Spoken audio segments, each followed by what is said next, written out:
si toman unos 3 o 7 y después le piden a Dios lo que ellos quieren y se supone que Dios se los va a cumplir así como ellos dijeron, porque ya lo declararon, y pues eso no está bien. Eso, hay iglesias que se comportan así, no hay los nutrientes del evangelio, no hay la verdadera adoración y no hay la sumisión. Por más que tengamos un deseo bueno, un deseo santo, está sujeto a la voluntad de Dios, ¿verdad? No es la varita mágica del Espíritu Santo, ya la tengo, y entonces voy a decir, hágase eso porque yo declaro. Pero si no se cumple, no sé por qué siguen funcionando así. Y aquí hay algo misterioso. ¿No será que el enemigo les está poniendo como señas de que sí está cumpliéndose? No lo sabemos. Yo creo que espiritualmente hay una fuerza muy grande que está cegándolos, que están pensando que así es, pero debe ser muy frustrante. Yo me pongo, ustedes no sé si se han puesto en el lugar de aquellos que con toda ingenuidad van a una iglesia, creen que así es la cosa y van con su varita mágica del Espíritu Santo y no les funciona. Pues deben sentir muy feo, ¿no?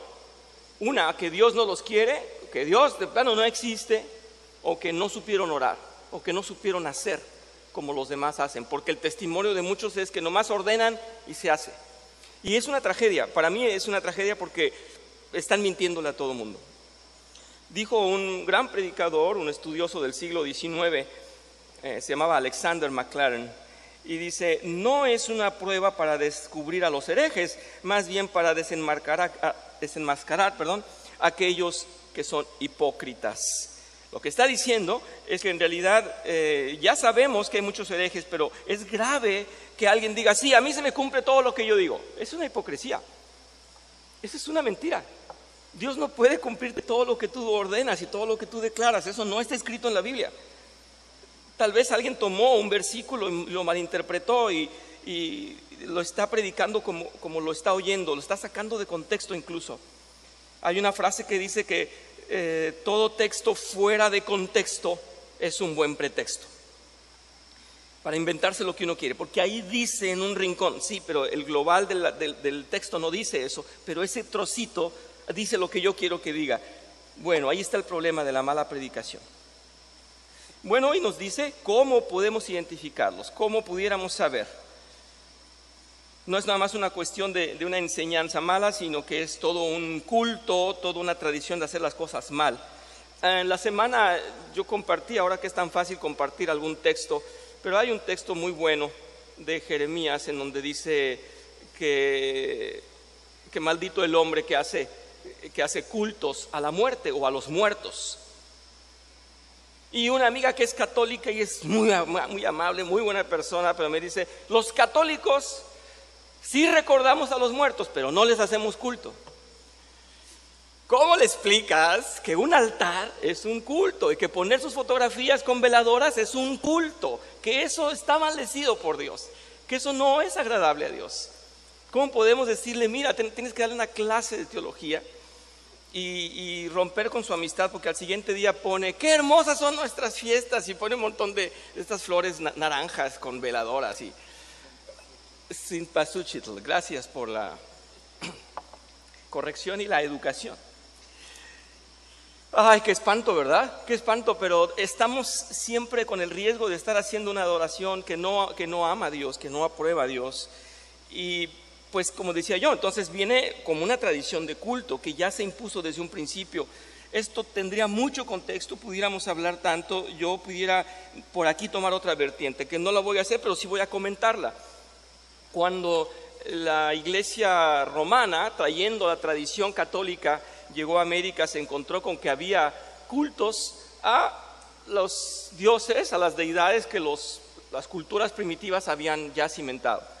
Es decir, aquellos que tenían el dios de la luna, el dios de la lluvia, el dios de la fertilidad, etcétera, para no dañarlos en ese sentido y poderlos tener como peones y como esclavos, lo que hicieron fue algo que se llama sincretismo, y ustedes lo han estudiado probablemente, pero hicieron un sincretismo, dijeron, pues no hay problema, vamos a adorar hacia el mismo lado todos, y lo que ustedes le llaman, por ejemplo, en el contexto africano, allá en el sur, en Brasil o en Colombia o en Cuba, que hubo tanta gente de raza negra, lo que ustedes llaman Yemanyá, a la diosa del mar, pues vamos a llamarle la Virgen María. Y entonces pues es la misma, hombre, para ustedes es un hombre y para nosotros es otro, pero es el mismo y vamos a adorar al mismo. Y entonces la fiesta de Yemanjá va a ser, nos vamos a inventar que es la Virgen fulana, ¿no? Y nacen diferentes nombres de vírgenes con tal de acoplarse a las culturas que ya estaban aquí para no molestarlos. Y entonces ahí está Shango, Asesú, todos los dioses negros ligados y vinculados entonces ya con un sincretismo, es como de sincronía, un sincretismo con las tradiciones católicas. Y los cultos entonces se siguieron haciendo de manera incorrecta y en lugar de eliminarlos, los adaptaron al catolicismo. Entonces hoy en día hay una tremenda confusión con esto y pues no nos toca a nosotros aclararles las cosas, simplemente saber que todo eso es una falsa adoración. Todos esos son falsos maestros, falsos enseñantes.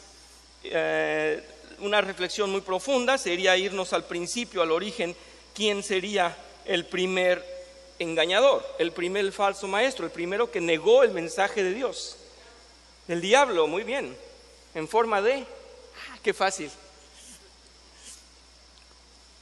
No solamente tomó la palabra de Dios y dijo, con que Dios dijo esto, pues no es así. Lo que pasa es que Dios no quiere que ustedes sean como Él, ¿verdad? Entonces vino la mentira, vino la deformación de la palabra. Y así como tan sencillo lo hizo con la más susceptible de los seres, que es la mujer, pudo convencerla y pudo engañarla. Los falsos profetas entonces son aquellos, dice aquí, que nos están negando la verdad, que están ocultándola, que no la están dejando ver esa luz. Se identifican como cristianos, pero usarán muy pocas verdades para introducirse en la iglesia y luego mostrarán su desviación. Falsa enseñanza, falsos seguidores, falsa gracia, falso Cristo.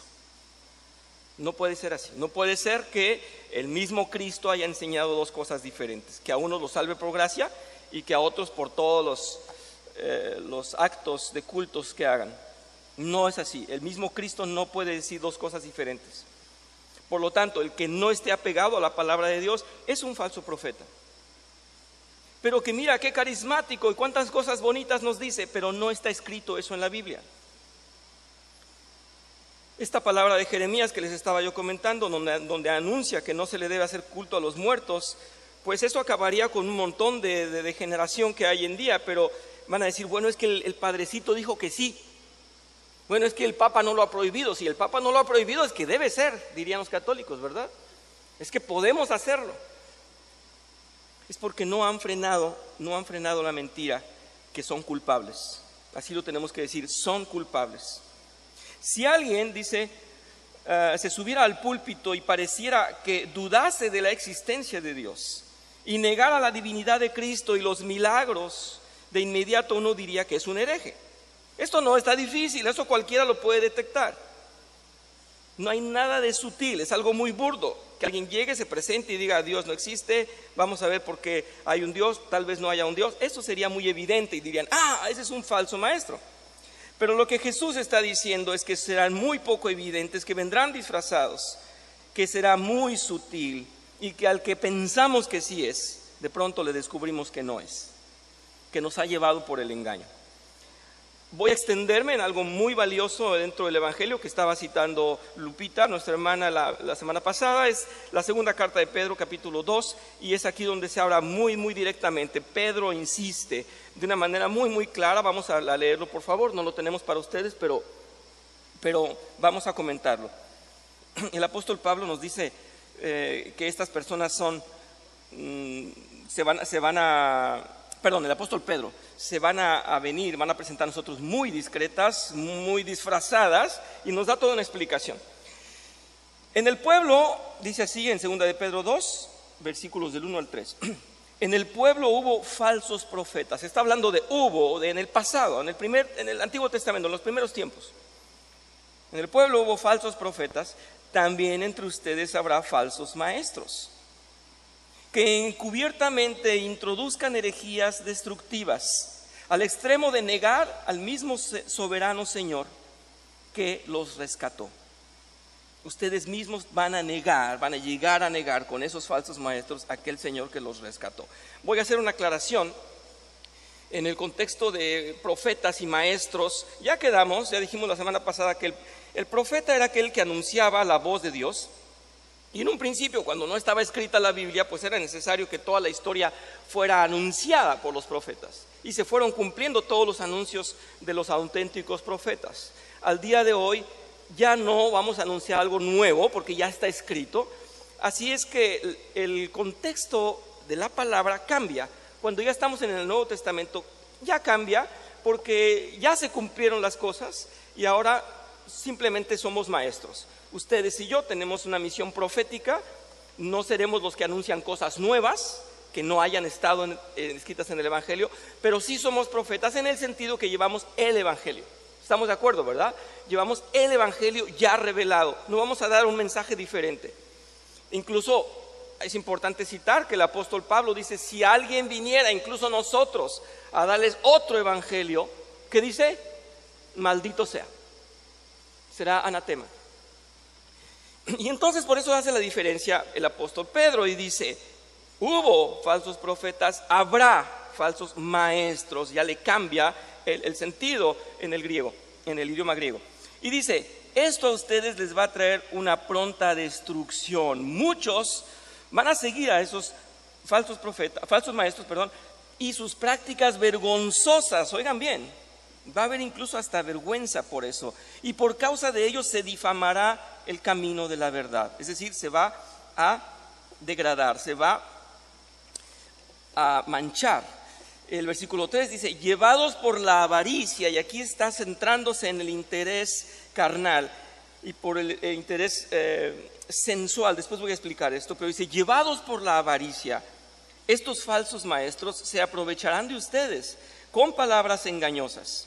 Desde hace mucho tiempo su condenación está preparada y su destrucción los acecha. Es decir, vendrá la ira de Dios, vendrá un juicio y vendrá aquel descubrimiento de que eran falsos profetas, de que tenían palabras engañadoras. Está diciendo llevados por la avaricia, y hemos visto, a mí me ha tocado ver, a ustedes yo creo que también, aquellas iglesias que se enriquecen y que tienen miles de miembros y que manejan millones de personas y millones de pesos, ¿verdad? O de dólares incluso. Y que se enriquecen porque están proclamando mentiras y porque probablemente los están llevando a hacer un supuesto negocio con Dios, el cual viene de su avaricia y de su perdición. Pues seamos atentos a eso. En esta iglesia el Señor nos ha bendecido tanto que gracias a Él no carecemos de nada, pero no vivimos de una manera ostentosa y no somos la iglesia o la catedral de las que conocemos que son millonarias, multimillonarias. Entonces no se está mostrando que hay una avaricia, no tenemos ese deseo de ir tras los bienes materiales. Tanto en el Antiguo Testamento, dice el autor, como en el Nuevo Testamento siempre se hace resaltar estas características de un falso profeta. El peligro verdadero proviene de su sutileza. Son discretos, silenciosos, parecen buenos, pero son perversos. El Señor nos advertirá o nos advertiría si no vinieran disfrazados.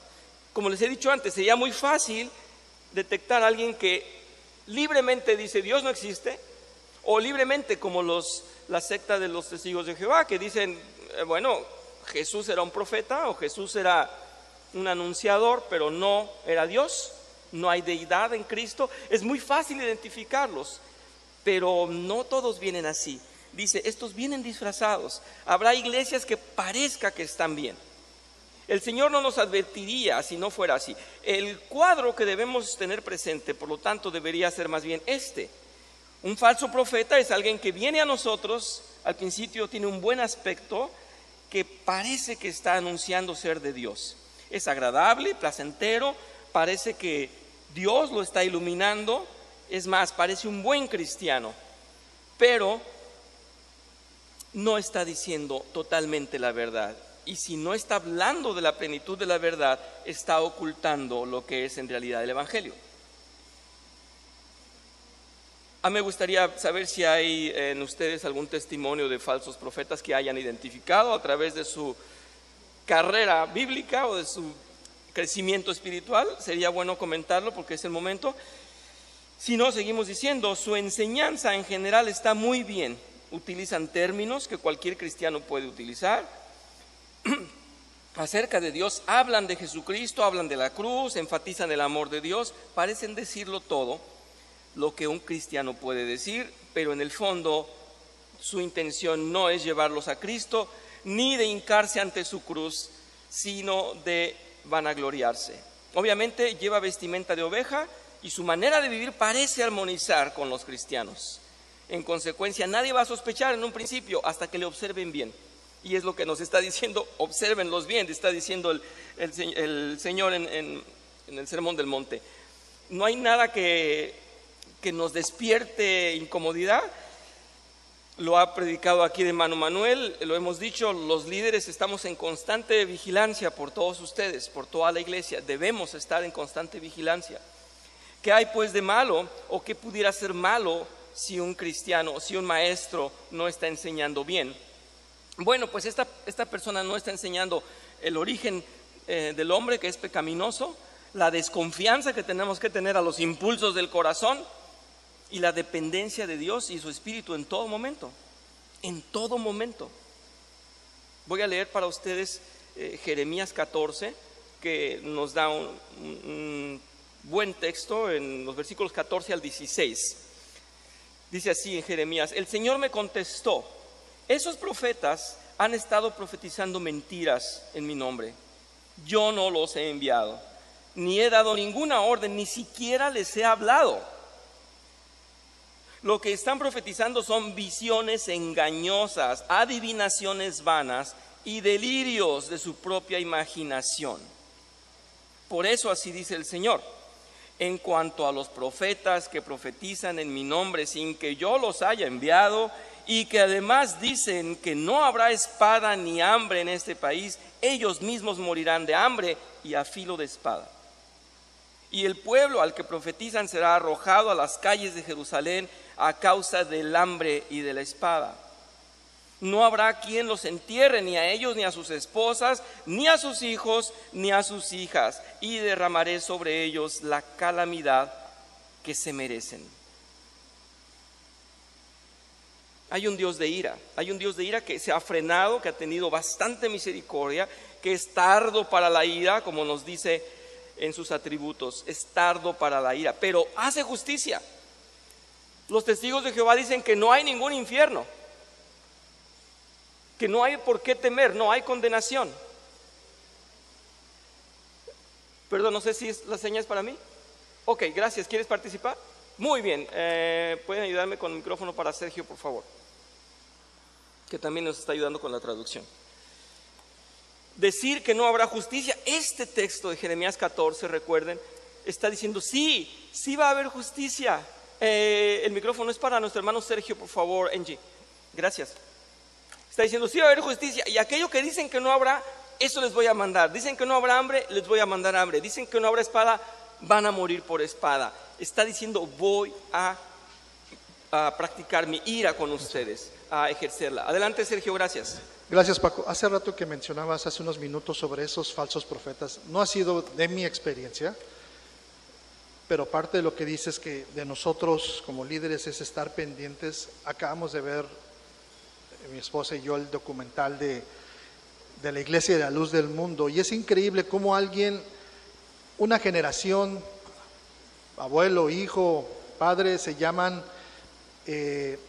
los apóstoles de Cristo, que son casi ellos Cristos, y cómo la adoración, cómo ellos han proclamado toda la mentira, y millones de personas se los han creído, a pesar de que se ha demostrado sus depravaciones, sus falsas mentiras, ¿no? Y es increíble cómo alguien puede pararse y decir yo soy el apóstol de Cristo, ¿no? Y exactamente recuerdo que viendo ese documental, este amigo dice un versículo pequeño. Es más, se le acusaba de pederasta, y él pasa en un momento en su predicación donde dice: dejad que los niños se acerquen a mí. Wow. O sea, usó ese contexto precisamente para justificarse, ¿no? Yo creo que conlleva mucho lo que tú estás diciendo, de cómo tomar un pequeño párrafo y crear su propia mentira, y esa pasársela a los demás. Gracias. Muchas gracias. Es espantoso. ¿Sí escucharon todos bien? ¿Sí? recuerdan el asunto del hombre que fue descubierto abusando de las menores, que era el supuesto apóstol, lo que así le llaman ellos? Y como dice el hermano Sergio, con ese texto, dejar que los niños se acerquen a mí, él podía abusar de todas las jovencitas, y de hecho lo hacía por generaciones, el abuelo, el papá y él, y lo siguen llamando apóstol. Está más claro que nada la palabra del Señor Jesús al decirnos: cuídense de los falsos apóstoles, de los falsos profetas, de los falsos maestros. Está aplicada ahí con tan terrible ejemplo, y además va a salir libre, ¿verdad? Pero el mal está ahí, el mal ya está sembrado. El hermano Luis, por favor. Sí, el hermano Luis. Angie. Y después el pastor, porque ya venía por acá, no había visto yo la mano. Gracias, hermano Luis. Buenos días. Una vez leí por ahí que dice que los falsos profetas están en el umbral de la puerta del reino, o sea que están en las iglesias, y no es por denominaciones, o sea es en todas las iglesias. Así es. Y como bien decías, que el pecado es sutil, o el engaño es sutil, o sea no nos damos cuenta. Entonces por decir, el falso profeta, el falso maestro habla de la palabra de Dios, habla del evangelio, pero lo rebaja, lo devalúa. Sí. O sea, es como para no caer mucho en controversia, ¿no? Como cuando dicen, es que ya todos somos salvos, pero no dejamos de pecar. O decimos, tu pecado ya es perdonado, tus presentes pecados, o pasados o futuros. Pero si realmente no mostramos realmente un arrepentimiento, o morimos al pecado, o vamos sacrificando la carne en nuestro proceso de santificación, si no damos el fruto del real arrepentimiento, o el fruto del Espíritu Santo, sí, que Dios el Espíritu de Dios mora en nosotros, pues realmente esa gente va a ser engañada o vive engañada. Entonces es muy sutil el pecado, o sea, es una diferencia mínima entre la verdad y la mentira, que si no leemos la palabra de Dios, o no pasamos o filtramos por la Escritura, no podríamos entender, o podríamos ser engañados, ¿no?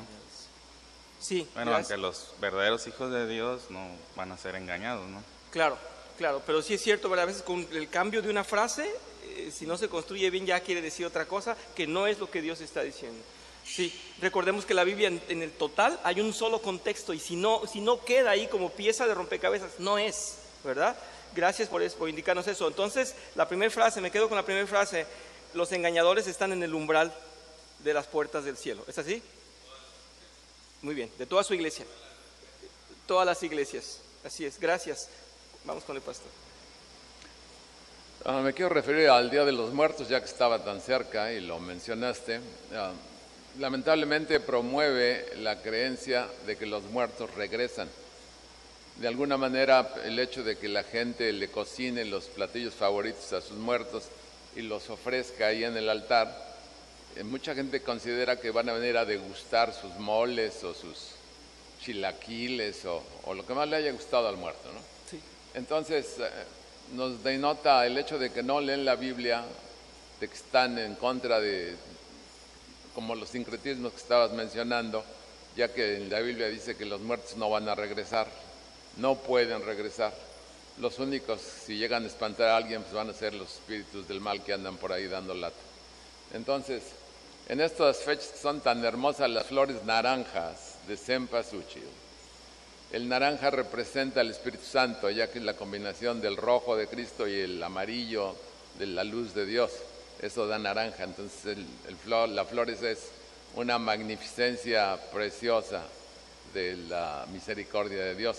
Pero lamentablemente pues la utilizan mal y lo usan todo para promover, pues como decías, las culturas antiguas conciliadas de alguna manera con alguna secta religiosa grande, mezcladas, para promover el cristianismo, entre comillas, lamentablemente. Sí. Y entonces, pues, nuestro país sufre mucho de eso, y ahora hay muchas voces defendiendo este tipo de situaciones, porque, pues, como somos un país secularista, lleno de tradiciones religiosas, pues, hasta los políticos agarran bandera con las fiestas. algo moreno o alguna cosa por el estilo.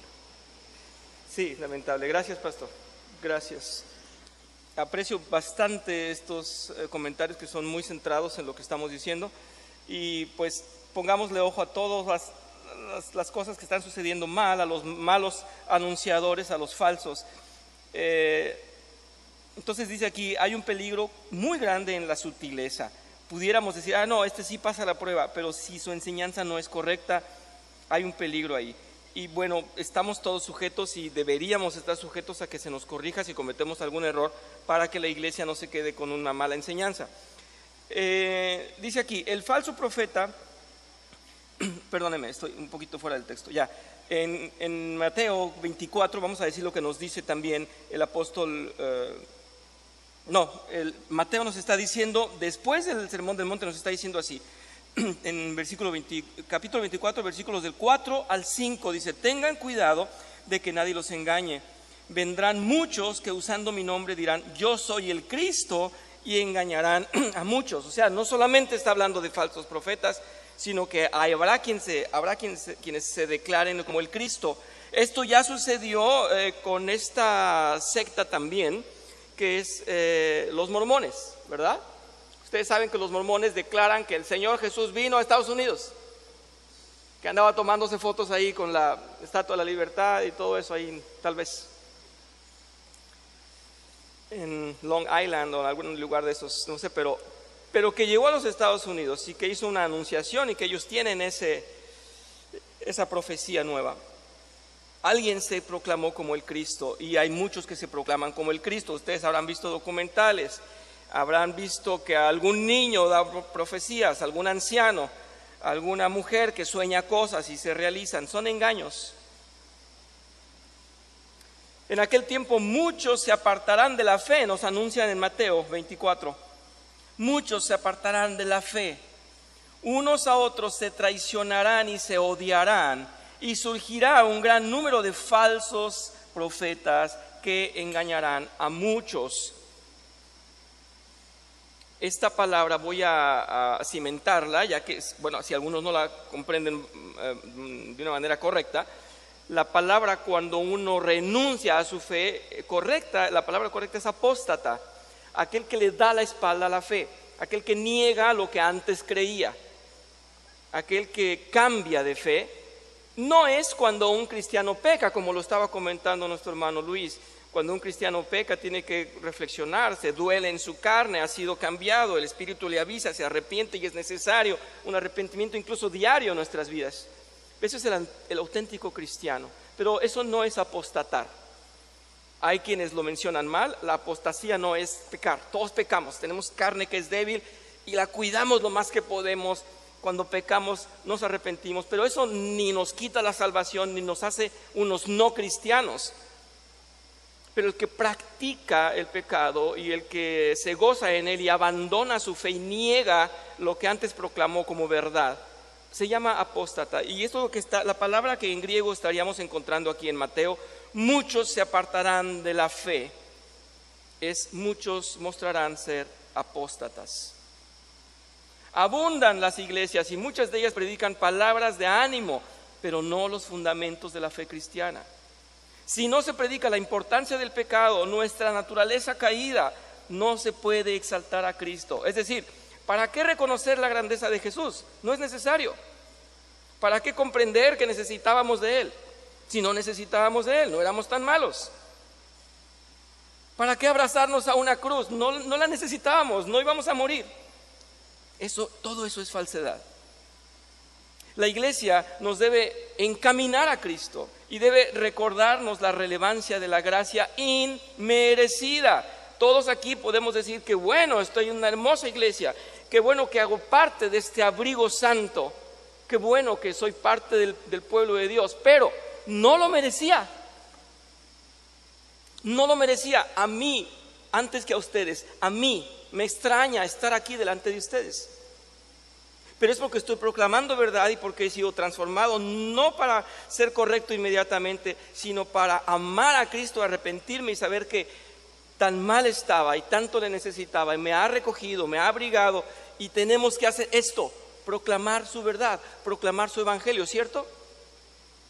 Oh, él está al frente, debe saber más que los demás. No, por seguro que no, pero debe ser más bueno. No, debe ser incluso más obediente, por algo lo dejan hablar. Sabes que cuando estás aquí te ganan las fuerzas que te manda el Espíritu. A veces no quieres y el Señor te pone ahí. Y entonces más vale prepararte y más vale saber qué vas a decir, porque Él te quiere ahí. Tal vez porque tienes más saliva, ¿verdad? Vamos a aplaudir más las glándulas salivarias que la santidad en este caso.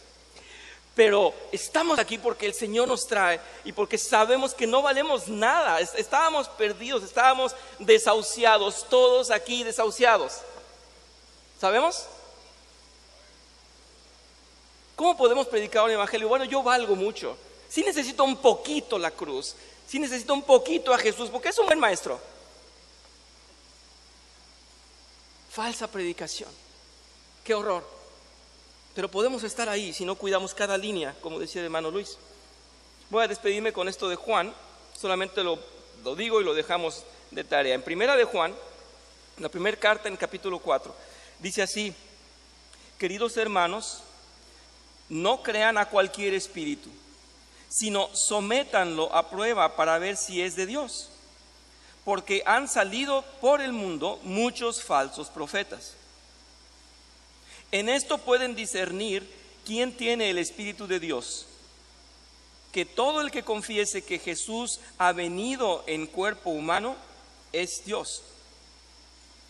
Todo espíritu que no confiesa a Jesús no es de Dios, sino del anticristo.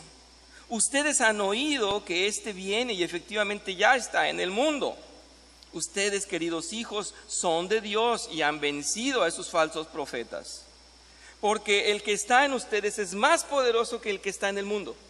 Ya sabemos quién está en el mundo, el engañador. Ellos son del mundo, por eso hablan desde el punto de vista del mundo y el mundo los escucha. Y para terminar dice: nosotros somos de Dios y todo el que conoce a Dios nos escucha, pero el que no es de Dios no nos escucha. Así distinguimos entre el espíritu de la verdad y el espíritu del engaño.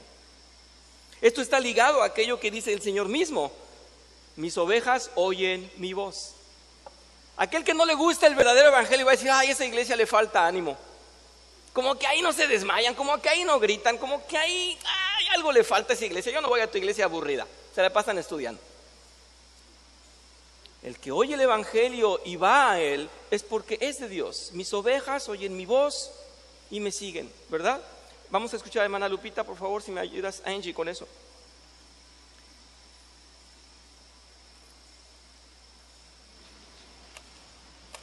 Buenos días.